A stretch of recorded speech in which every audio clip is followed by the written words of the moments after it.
Hello, hello. Today on Goals 22, we have a special guest. She's going to talk to us today about resume development. We're going to talk about a few issues here that you might face while you're on the job hunt and while you're thinking of moving forward in your job search. Again, I am your host, aka Ladybug Angelia. I'm here today with Flex, who's going to run our intro in a second. And then I've got Miss Whit Watson, who is our guest speaker here today. And so, Flex, why don't you go ahead and roll the intro for us so we can get into the conversation with our career-minded people that are listening in with us today. Let me do it for you. Baby, don't forget the floor is yours. Yeah, baby, I mean the floor is yours. If it come down to the floor is yours. Let me show you how I prove the floor is yours. The floor is yours. The floor is yours. The floor is yours. The floor is yours. The floor is yours. The floor is yours.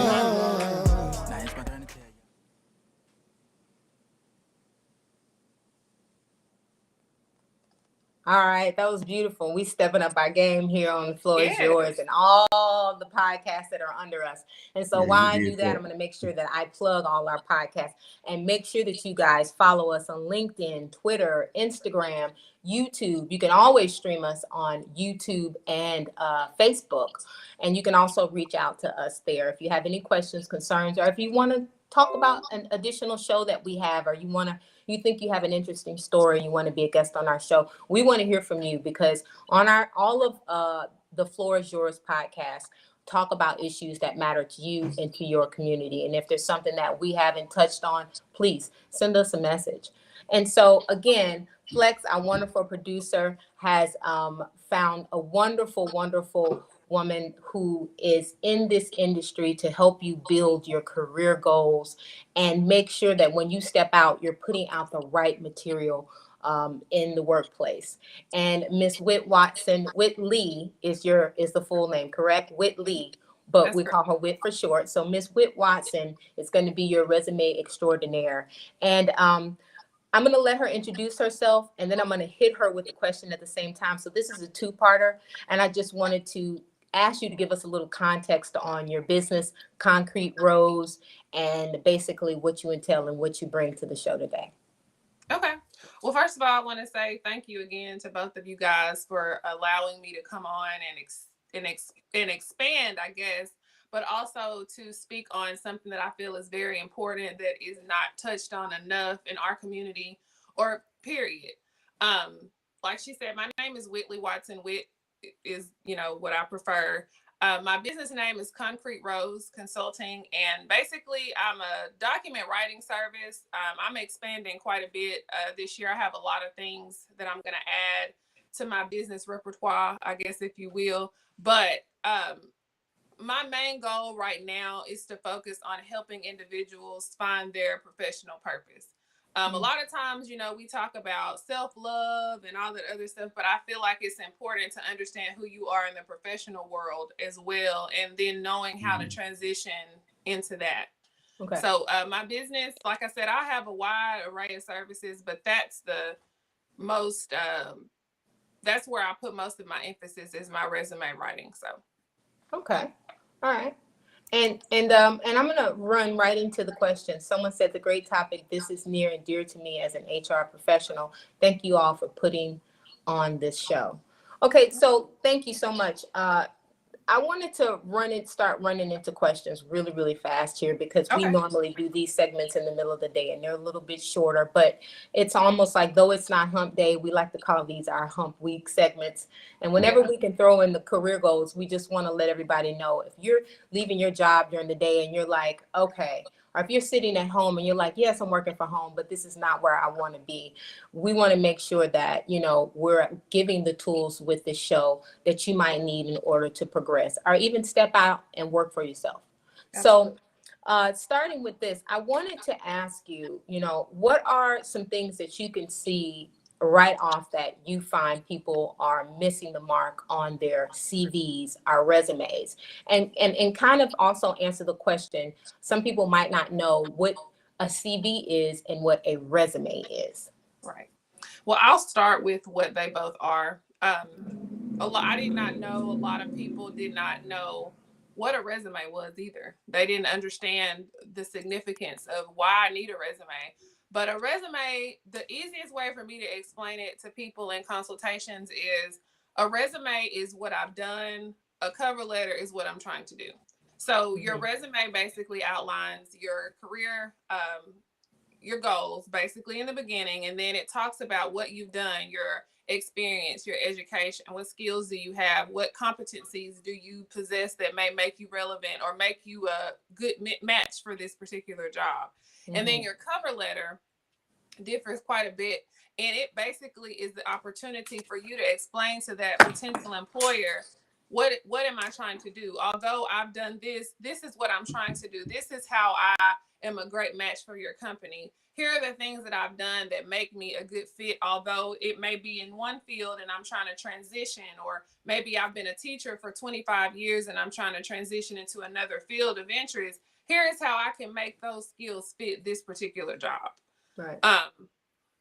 The cover letter, in my opinion, is very important. I recommend the cover letter with most of my resumes.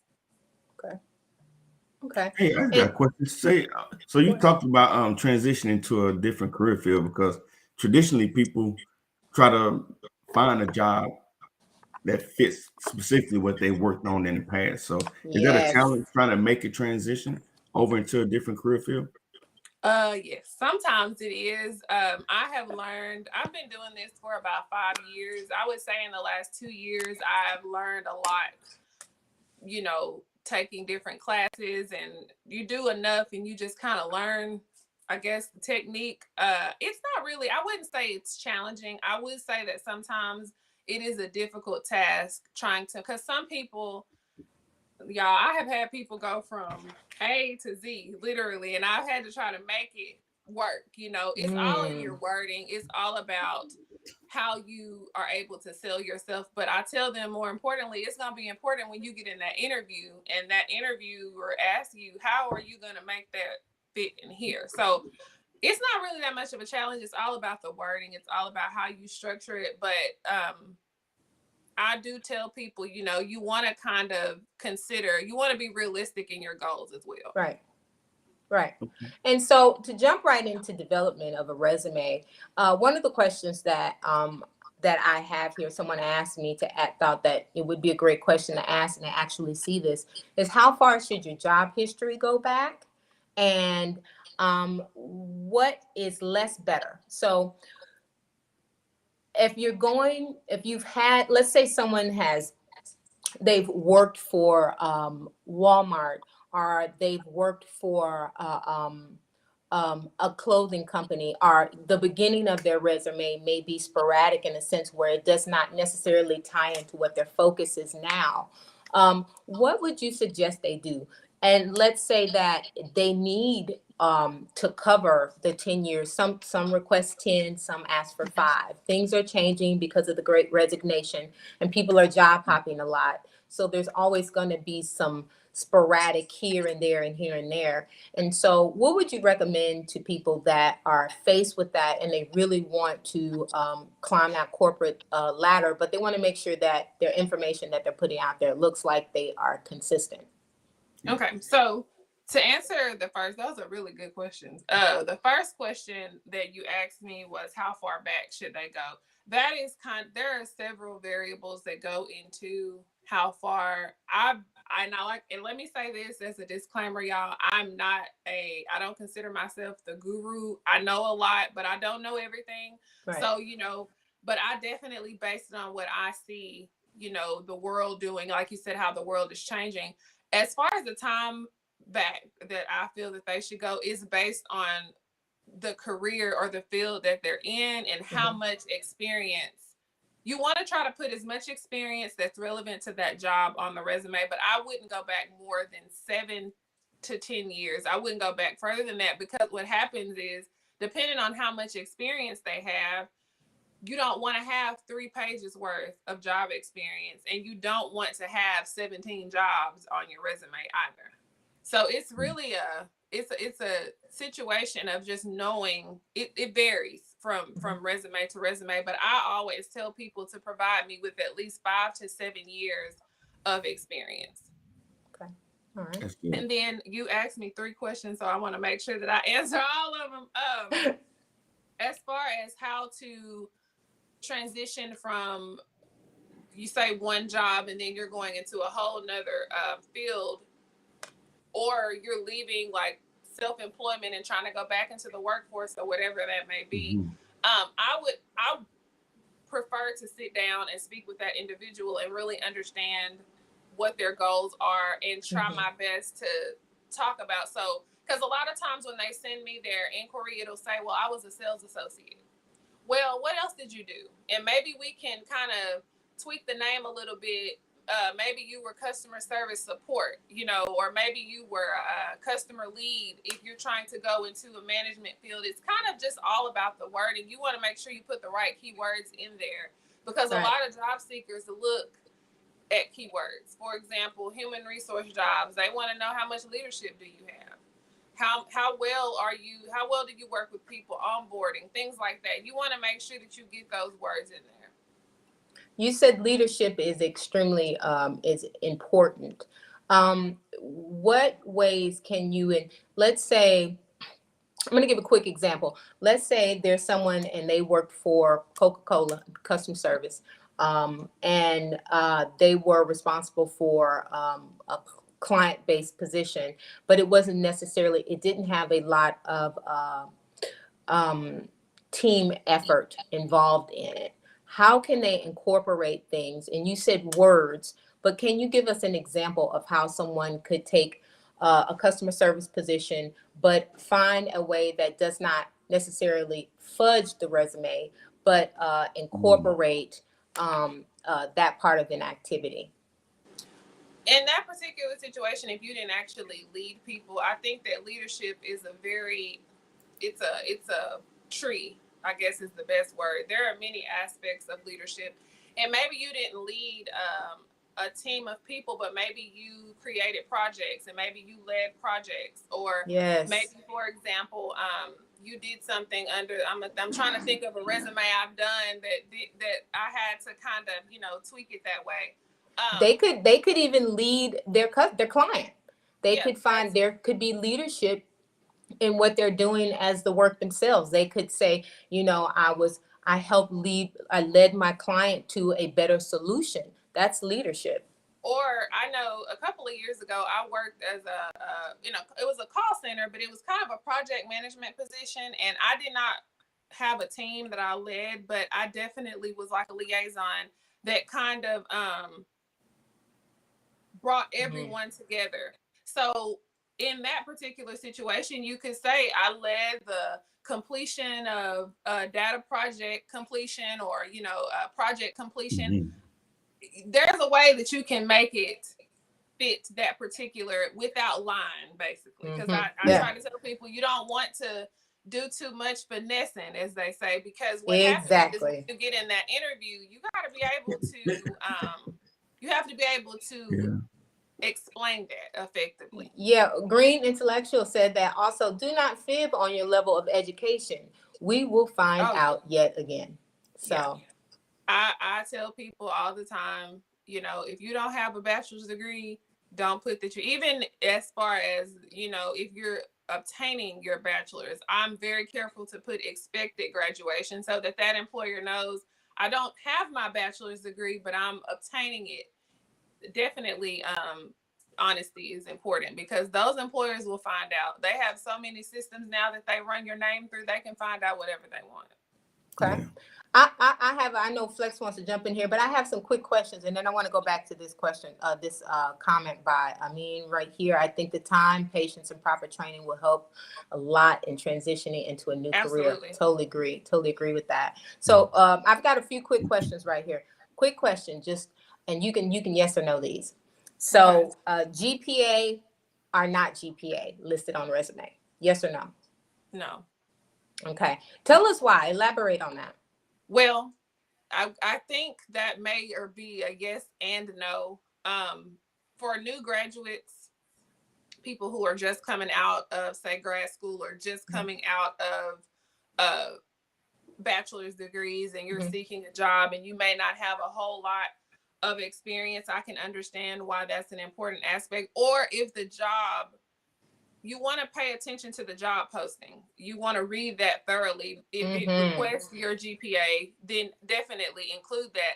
I don't want to get into putting a lot of unnecessary information on the resume, because most jobs really don't really care to know what your GPA was when you were in college 15 years ago. You know, that's just my honest professional observation from what I've seen. It could go either way.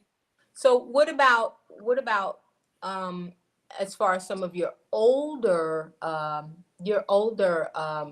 professionals, what would you suggest that they do as they are re-entering the workforce after COVID? What would you suggest that their resumes kind of look, and how would you suggest, let's say there's a person that said, oh, okay, I'm working for myself during COVID. And now that the world is starting to open up, they say, oh, well, this was my own company, but now I think I need a little bit more meat with my potatoes. So I may have to re-enter the workforce. How do they add and incorporate those things back into their resume so that they do look trustworthy on paper? Okay. So if it's your company, you know, you are an employee. At that moment, I would, ask those leading questions like, what type of company is it? What did you do? What type of services did you provide? Services, we would get into that consultation, and I would ask those questions, but then I would make sure to put that on there and word that as if that was employment for you. That was, that was what you did for that period of time. So I would just word it. I had a lady actually a few weeks ago. She had a business that she started during COVID, and her and her daughter. I think it was a catering business, and she was trying to get back into the workforce because, of course, now everybody's getting back. The world is opening back up. People are comfortably starting to move back around. And so, but what we did was we just took that catering business and we listed the skills that she had obtained. I mean, of course, the leadership was all in there. That's great. That is operator. So what you did was you listed the skills that she obtained while she was working for herself. Absolutely. And you added those to her resume. Absolutely. And so do you think that it's also good to add statistical information to your resume? Yes. As far as your accolades, what you've done. Oh, when you say statistical information, are you talking about like numbers, or are you talking about like just personal? Yeah, as far as your own personal business. So let's say, hey, I work for myself, but I brought in these amount of new clients to your own personal statistical information based off your business. Absolutely. This is what I brought in. Okay. I think that a few lines of statistical information is important because it actually shows data. I think data is important, especially if you're going into a job where you are in a leadership position, because most companies, when they put you in those positions, they want to know how can you bring in more revenue, more production, things of that nature. So I think that it's good you don't want to be overzealous in putting those numbers in there, because a lot of people don't know, how to read that or how to interpret it. So I think that a few lines of that is important, especially when you're talking about your business, because people want to know how profitable that business was. Is that something we can add to the cover letter? And so this goes to cover letters. This could be added to the cover letter. Yes, ma'am. Absolutely. And so how in depth or how long should your cover letter be? I've seen cover letters that are also a full page. I've seen some that are a paragraph. I've seen some that are 2 paragraphs. Does the cover letter depend on the employer? I think that it depends. Go ahead. I'm sorry. No, I'm saying, does it depend on the employer? Should they be short and simple? I think that's where I hear a lot of people say, I hate doing cover letters. I hear a lot of people say that, because the elevator pitch, which we call it, to me is the digital cover letter and in a snapshot. So if you could elaborate on that. I would say it depends on the employer. You gotta finding a job is almost like a college assignment to me. It's that in depth, or I put that type of focus into it. When you're writing the cover letter, though, it's almost like, you want to have your first paragraph should describe who you are, what you're trying to do. You want to talk about what you've done, and then you want to talk about how you can make yourself relevant to this company. So you want to put all that in a short of a amount of words as you can, because nobody wants to read a long page, cover letter, but you want to get enough information in that to make sure that you cover all the guidelines of what's being requested from the job. So as far as length wise, I never do more than, I always do a paragraph and then a short highlight right there, a listing of core competencies. And then after that, I do a close, the closing. And then of course at the bottom, thank you for your time and consideration. Please find my attached resume and their name, and that's it. And usually I'm able to get a lot of information into those 3 sections. So I don't know if you said this earlier. So resume, 1 to 2 pages, right? Mm-hmm. Cover letter, 2.5 paragraphs at the most. Okay. All right. Okay. All right. Flex, did you want to jump in? Go ahead. I was gonna say, that doesn't sound like a lot, I know, but I have done some pretty, extravagant cover letters in 2.5, because it's all about your wording. It's wordplay. Okay. All right. And I have a few more questions. So I did ask about CVs. So you hear people say CV, you hear people, and a lot of people don't understand. So can you kind of elaborate on what a CV is? Because people are like, is a CV a resume? And they don't realize it's really, the origin is basically the same thing. It's basically the same thing. The CV is the same thing. It's just this new to me. Huh? This is new to me. I don't know if I've ever heard of it. Yeah, CV is basically the same as a resume, just like an elevator pitch. An elevator pitch now is what everybody says that they need to have an elevator pitch, especially when they're talking about their personal business or their company or themselves. And so I think a lot of times that's what a cover letter is to an employer that can't see you and is not doing instant business with you. So I know a lot of people out there are busy on their elevator pitches, but I think a lot of times if you take some of the information from your elevator pitch and you transfer it to your cover letter, you've already got a working document. So that's just a tidbit that I can offer. That's right. And when because a lot of people get confused with this, because there's a CV, and then of course, CDL is your cover letter, but are you speaking of a curriculum vitae when you talk about the CDL? I've done a few of those, and those, I wouldn't go over a page just from what I have, found and learned, because that, like you said, it's a quick snapshot. They just want to look at it, see those points hit, and that's it. You don't want to really exceed a page over that because that's outlining like specific information. Whereas with your resume, you can kind of elaborate, and there are several kinds of resumes also. You have a chronological. I don't know if this is one of the questions. I don't want to jump ahead. No. Please. Yeah. Okay. A lot of times when people ask for a resume, I have to ask questions, well, what type of job are you applying for? Because that determines, and then how much experience do you have? Because if you don't have a whole lot of experience, you don't want to start doing a chronological resume, because that shows, or reverse chronological, because you want to do the most recent at the top and then go down to the earliest. But I use a functional resume for those individuals who may not have a whole lot of experience, specifically people who may have just graduated and they've spent their 4 years or 6 years or however long in school. So they don't have a whole lot of experience, but you use the functional resume to outline specific competencies, leadership, communication, management, things like that. And then you just list the experience under that. Whereas a functional resume lists each job, what you did, the job title, the dates, all that, the standard resume that you see. What do employees, well, you said there's different ones for different positions, but what's the one that you see the most? Functional? Well, actually, the chronological one is the one that people request the most because it's the most, I guess, to them the simplest, because it lists, your job title, the location or the job name, the dates, and then bullet points of what you did in those particular positions. That's the one that I get the most requested. But I encourage the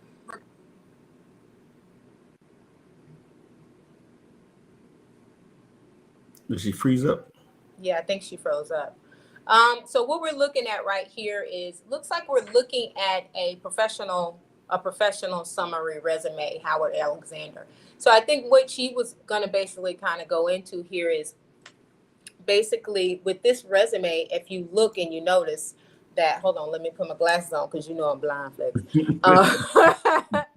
If you go into this resume, you can basically tell that here they've listed their experience with bullet points. It's not overdone. And they kind of went in order of the dates as it goes down, as it goes down, as it goes down, and then they list their education. It's a really neat and put together resume. I know there might be some additional suggestions that she might offer here on this resume as well. Yeah. And so, if you could pull that back up one more time. Okay, I want sure. to talk about something here on this resume. Yeah. I'm sure she'll jump back in here. Yeah, I think she's back now. One of the things that I noticed here in the resume, and now that Whit's back, I'm going to ask her. She may not be back. I think she's there. There's also a lot of resumes. Hey, Whit, she's back. Okay, I don't know what happened. I'm sorry. That's okay. No problem. We just keep it rolling.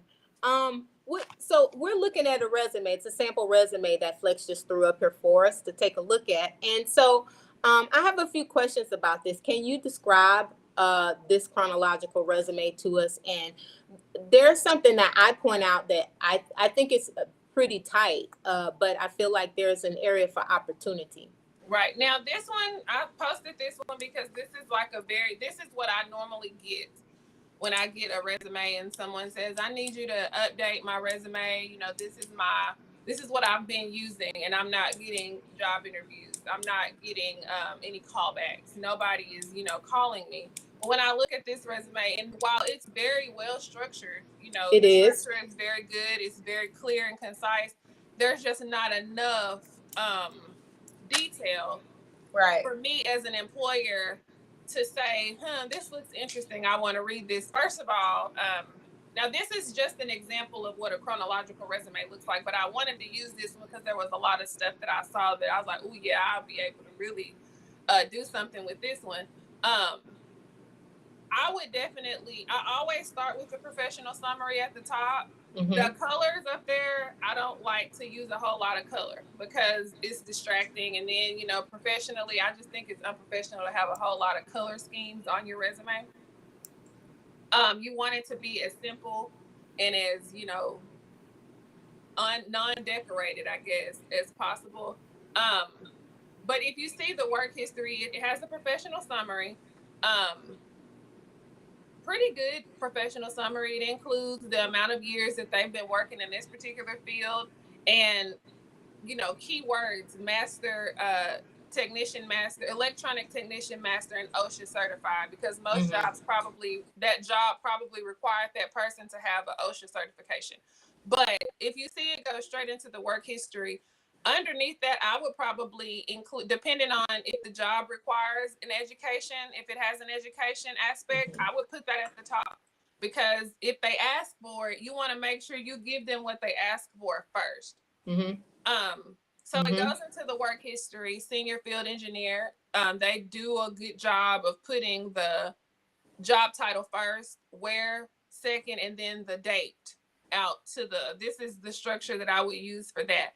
But there's only like a couple of bullet points underneath, and it's not a whole lot of explanation of what they did in that particular position.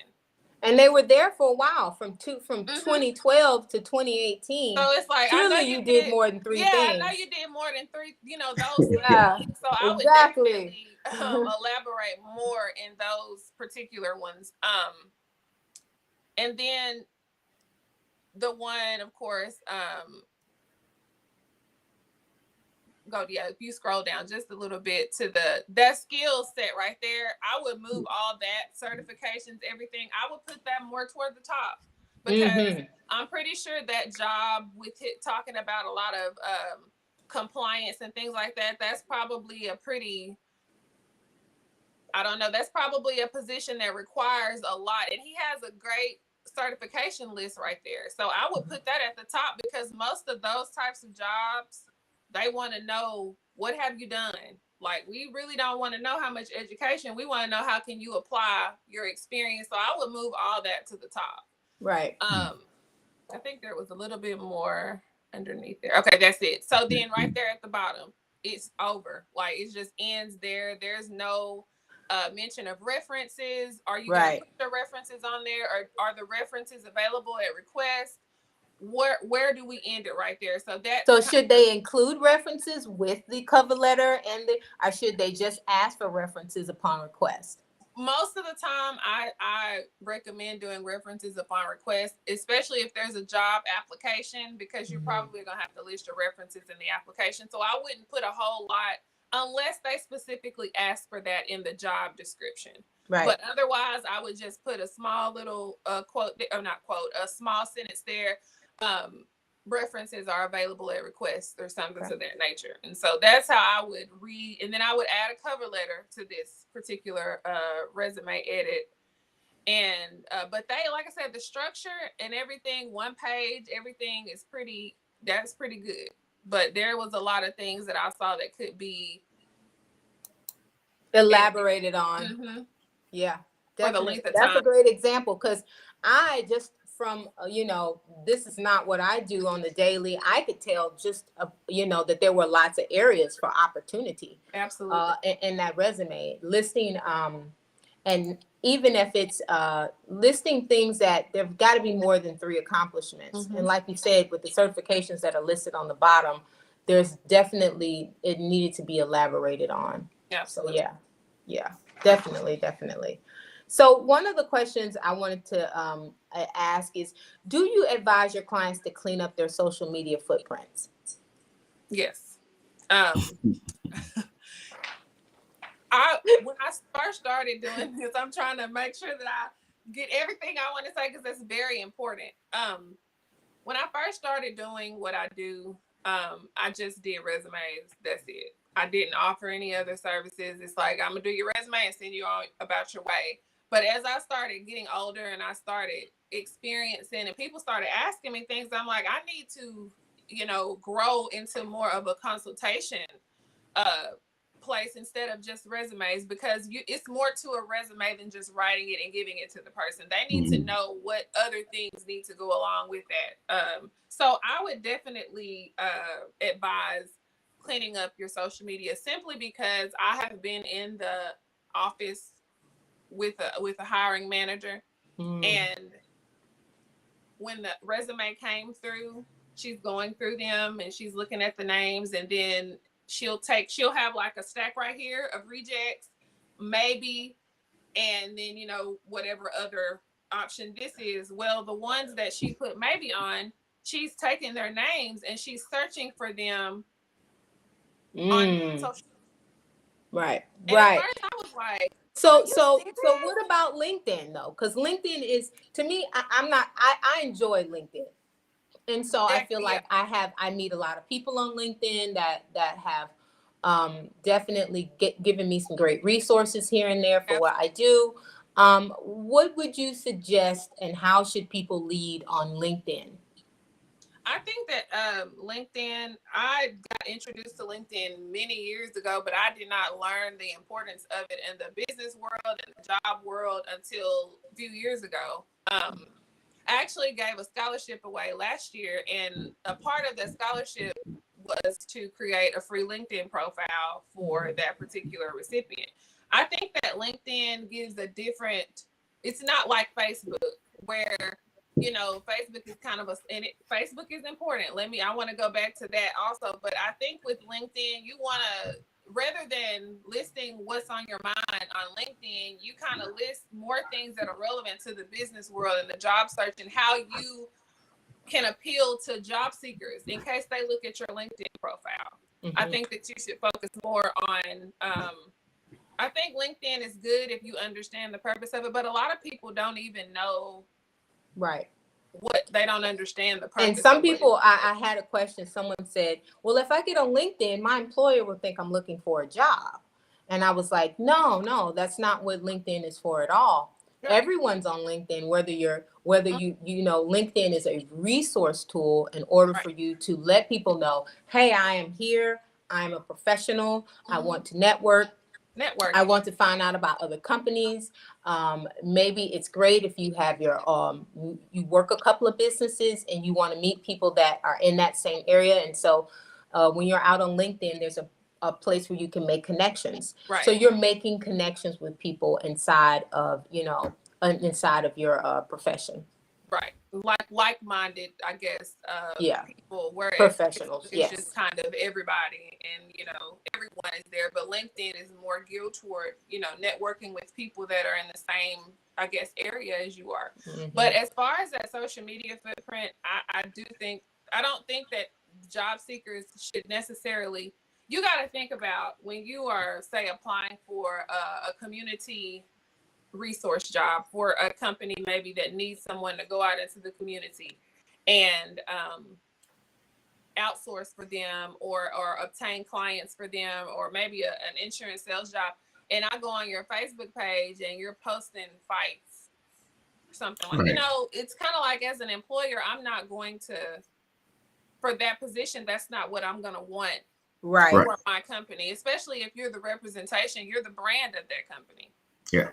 My job, my full-time job focuses heavily on social media. People have lost their jobs because of something that they have posted on social media. Yeah. You know, so we see it a lot.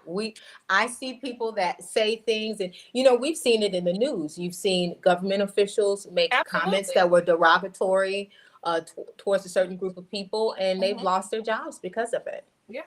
So, yeah. So you must be careful. Very important. Yeah, I definitely, even though you say, well, I don't work for them, I'm looking for a job, you will be surprised how much, how far back people can pull this information. It's your digital footprint for life, especially if you've given up the rights to it on a social platform. Yeah. So real quick, the contact information that they put on there, we make a lot of jokes about those fancy or elaborate descriptive emails. Can you speak on that? Absolutely. I've gotten some emails that I was like, this is what you're going to put on your application. This is what you're going to use as your communication. This is what you want that employer to type in to communicate with you. I think that your contact information is very important. For one, because you need to provide it so that they know. Most jobs do a lot of email contacting, sending different onboarding information or things like that to look at through your email. But you want to use the most professional email as possible, because a lot of employers look at that. They're looking at what your email address is. You know, you don't want to get on there with a whole lot, all your kids' names and all that stuff. You want to make it as simple as possible. Like you said earlier, less is better. Yeah, and even names that's not necessarily derogatory, but it could be something like Jesus Child, 1999, right? Any of that, football fanatic. You know, and if you're a professional and if you're a business, I found that, and I'm guilty of this. I have several different emails, and so I tend to gravitate towards my Gmail more than anything. But my Gmail is a Gmail, and so if I'm a company, the first thing people say is, "Oh, they got a Gmail address." Sometimes that deters people, and it throws people off when you don't have a professional address and you're doing business for yourself. And that's not too expensive either, though, right? It's not. Well, I need to look into that then, because for my business, of course, I use a Gmail, but I just, you know, it's just where people can send additional documents if they need to, or if they have something that they can't attach to the link, you know, they can email it to me that way. So I probably should. I would like to dive into that a little bit more as well. Yeah, What is that? definitely. Considering you're in business for yourself, people do want to see a professional email associated with your company. What is So that, Andrea? info at Concrete Rose, Mhm. our info at dime dot whatever. So I mean that's on if you're running your own business is a lot. And then I see a lot of people. I've seen resumes where people have, they've went out and they've went on to Honest or GoDaddy or even Google themselves and found their name and added a couple of tags on the end of it and purchased an email from Gmail, which is about $5.99 a month, or you can pay for a year. I know there's always specials on GoDaddy for personal emails. I think I bought an email for one of our podcasts, and it was like $1.99, and that got me through the year. So there's always email specials. So that's always good to look at as well. Good tip. We spend $1.99 frivolously, but with gas prices now, that right, you gotta save our $1.99. But everybody's looking at the pennies on the dollar, so that might not be. But for now, we can definitely. Now I know that there are a lot of the digital resumes where people hop on and they go to. There's a particular site where people go to, and it's just a linked out resume. Do you suggest those? Personally, if I'm saying personally, professionally, I guess no, because like you said earlier, what if something happens with that site and they can't access your resume, or what if anything could happen? And those ones I don't really like, because normally I can't pull the resume up. Like when they send it to me, if my when I pull it up, if I'm trying to just take a look at it really quickly, like on my iPad or something, depending on the domain and all that stuff, I can't pull it up at all. So I'm thinking about, if you give that to an employer as your resume and they can't access it, they could very well throw your name out just because, I can't get his or her resume, So and I've seen a good many of those popping up now, the digital linked resumes. So that's good to know. Hey, what about those sites like Monster and Indeed and all those? Do you direct your clients to those sites, or for job searches? Yeah. Now for job searching, I do, just because sometimes some jobs do post their jobs there and you're able to apply. But I tell people to go directly to the company, unless they specifically give you an Indeed address. If you know the company's website, go on their website and apply for the job, because I've seen a lot of those Indeed applicants. I don't know how Indeed pulls or how that particular portion of it works, but for job searches, I tell them to search Indeed. If you find a job, say for Cornerstone, go to Cornerstone's website and look for the job and apply directly on the company website. I don't use a lot of Monster. I don't refer people there much at all, but because how do you know that they're filtering they're not just taking your information and actually filtering the job to you? And there's a lot of little ones that pop up, and somehow they get your email address, and I would, like you said, stay away from them. Yeah. I don't recommend it, and I don't recommend. I see a lot of people saying Indeed will make a resume for you. Indeed's resumes are you don't get a lot of wiggle room. There's not a lot that can be added. You can't edit a whole lot. And then when you ask someone like me to edit your resume from Indeed, when I look at them, I'm not speaking against them. It's just not a lot. You don't get a lot of it's the very basic. It's just like that resume that we looked at earlier. It's just the basic information. You don't get a lot of options to put a lot of keywords in there. Yeah. I just would stay away from those. Hey. So what you suggest is, if you see a job, it's listed on Indeed or Monster or Snag a Job, what you do is you research it through the company first to make sure that job is available. Absolutely, because like you said, how do you know that job is even getting your resume? How do you know? But if you're applying directly, in most jobs, like here in our city, a lot of jobs will tell you to submit your resume to an email address.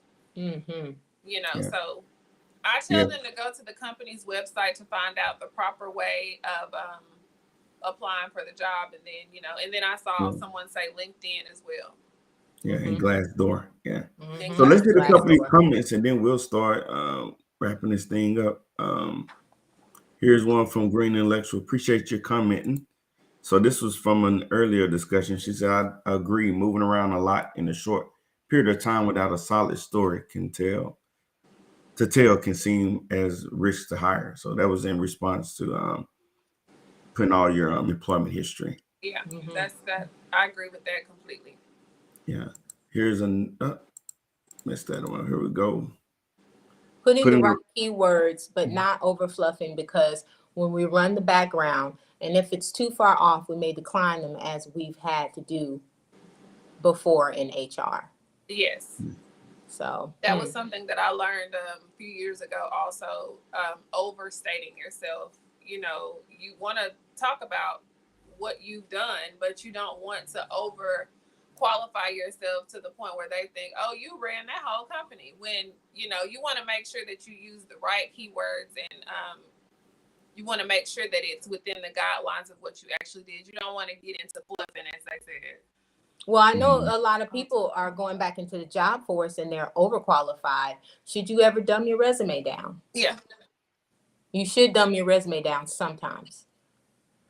You should, yes. I guess you should take it down, because for example, I applied for a job. I can use myself in an example in a lot of this stuff. I've been on my current job for 6 years, but before I, came there, I applied for a job, and I was very focused on my education, and I thought I was qualified for the position. I thought I was very qualified, but when I talked to the hiring manager after the fact, she told me, she said, we didn't hire you because your resume was, put you. And I know some jobs use a scoring sheet, or a scoring method, or a registry. I know the federal jobs use a federal registry where they pull your resume, but I wouldn't say dumb it down, but you definitely want to bring it down a little bit, not diminishing your skills or who you are, but definitely you want to kind of bring it down a little bit, sometimes depending on the job that you're applying for.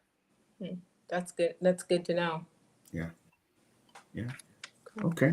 Well, we're at a point to start wrapping the show up. It's been fun. So, and there's been a lot of great information on resume development. Sorry to cut you off, Flex. No, you're good. What can you explain to us and tell us one more time how we can reach you? And if Flex, you can throw her information into the chat so we can see, or so that our viewers can see, and then you can go ahead and tell us how to get in touch with your company. Well, this is a QR code, I'm sorry, that, will take you straight to my document request link. If you are interested in receiving any type of services from me, it'll take you straight to that particular, it's like a job form page where it'll come straight to me. But if you're wanting to reach me, my business card has my email and my phone number. Facebook is the best social media platform to reach me. My Facebook is just Whit D. Watts. But that's all my information, and I don't mind being called if you have questions. I communicate with my clients however is best for them. I have a lot of older clients who don't do Facebook, and they tell me that I don't do Facebook. What's your number? And they'll call me. So I'm available to assist in any way that's comfortable for you. But that's all my information. Like I said, I am on Facebook. And so any way that's comfortable for them to reach out to me, I'm good with that. And how long can you turn around resumes? What's your turnaround time? So if a customer comes to you and they say, hey, I need to get a resume up, and I need it in a week or two or a month or two. Okay. What? For a standard resume and cover letter, my turnaround time is tentatively 1 to 3 business days. I give or take a couple of days. Yeah. I've tried to get down. I'm probably going to be extending that a little bit more, just because of the amount. Like I said, that's for a standard resume and cover letter. But for those more detailed ones, I do need at least a week, just so that I can give it what it needs for me to get it done and make it professional. I do, I have an option for expedited turnarounds, but I tell people I do not rush through your resume. I'm not, that's just not something I can do, because if you want quality, you have to kind of wait a little bit. So I tell people, go ahead and update your resume now, so that when that opportunity comes and you only got 24 hours, you're already prepared to submit your information. Okay. That's good. Got a couple more comments. We'll go on, and then we'll wrap it up. Okay. This Green Electrical saying again, we have not hired someone because of things on social media. So just amplifying what you talked about earlier on that front. What else? Oh, then she talked about LinkedIn and Glassdoor is where they post their sites, and she even mentioned that she think that they're have partnered. Partnering. Yeah, I think Ladybug's froze. Ladybug, if you can hear us, you might have to log out and get back in. And while we doing that, my question for you is, we talk a lot about investing. Yeah, she's out. She'll be back. We talk about investing into ourselves, education wise. I think it's equally important to invest in a quality resume. So, absolutely. Have you had to deal with people being skeptical or not wanting to pay the cost that you charge? Actually, quite the opposite. Really? Yes, I have not had any problems with people wanting to pay. They pay. I've been blessed to have some good clients, some good people, but I have been told that, I may kind of be undercharging myself a little bit. I've had some people in a more professional way say to me, you're cheating yourself. But originally, when I started my business, I was writing resumes for free. Okay. I was not charging people because my why was because I felt like I was given a gift to do something that can help people, and people have gotten jobs or people have gotten interviews because of their resume, and they've been complimented on their resume. So originally when I started, of course, I did not start initially to reap the benefit of being paid. It kind of was the joy of seeing people, email me or text me or say, hey, I got the job.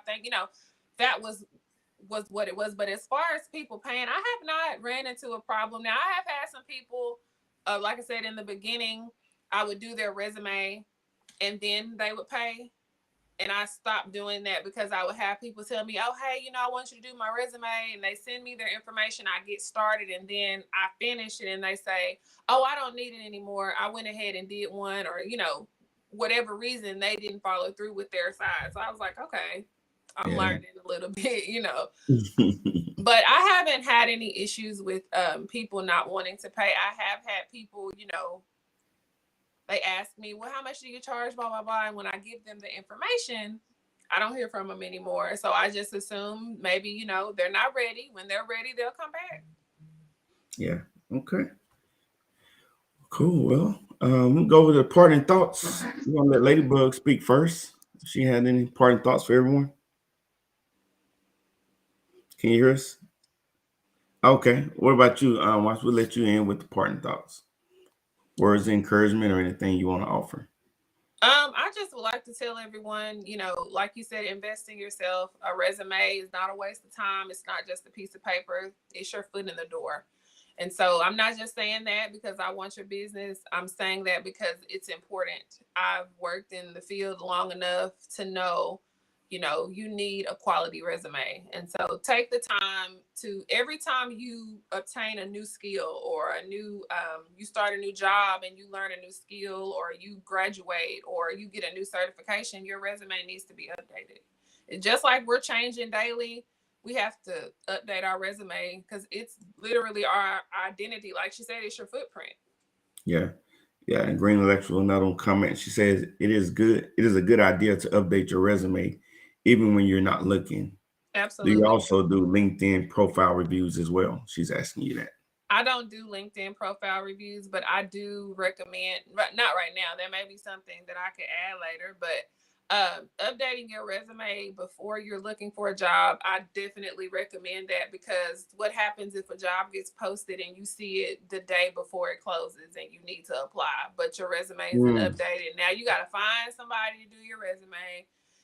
And, you know, if you get, well, I guess my motto is, if you stay ready, you don't have to get ready, you know. Yeah. So I think that it's important to keep it updated. Yeah. Well, I'm probably gonna be your newest customer. Okay.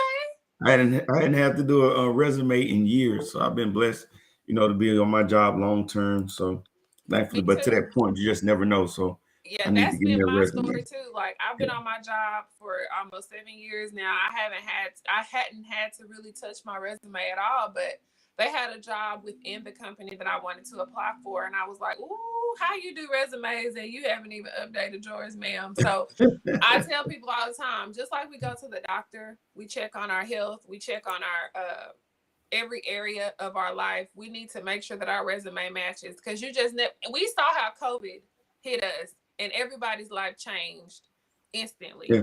Some people, everybody. It was not one person that was not affected by COVID. So, you know, a lot of jobs laid people off. Those people did not know. We thought we were going to be at home for 2 weeks. I was at home. I've been at home since the pandemic first started, working from home. Yeah. Yeah. So cool. That's right. I want to acknowledge this comment right here from Green Intellectual. If I can spend $100 on nails and $100 on my hair, I can pay for my resume to get polished so I can keep getting these nails and hair done. Absolutely. That is a great comment. Yeah. Cool. Well, it's been an absolute pleasure. I appreciate you spending time with us throughout, and it was great information. You know, as much as I thought I knew, you showed me what I don't know. And, you know, that whole thing where they're subject matter experts in multiple areas, and you're definitely that. So I appreciate what you do. Again, I'll be reaching out to you. Yeah. Okay. Yeah. All right. So we're going to jump to the outro, and man, we'll see y'all later. Okay. Let me do it for you. Baby, the floor is yours. Yeah, baby, I mean, the floor is yours. If it come down to the floor is yours, let me show you how I prove the floor is yours. The floor is yours. The floor is yours. The floor is yours. The floor is yours. The floor is yours. The floor is yours. The floor is yours. Now it's my turn to tell you.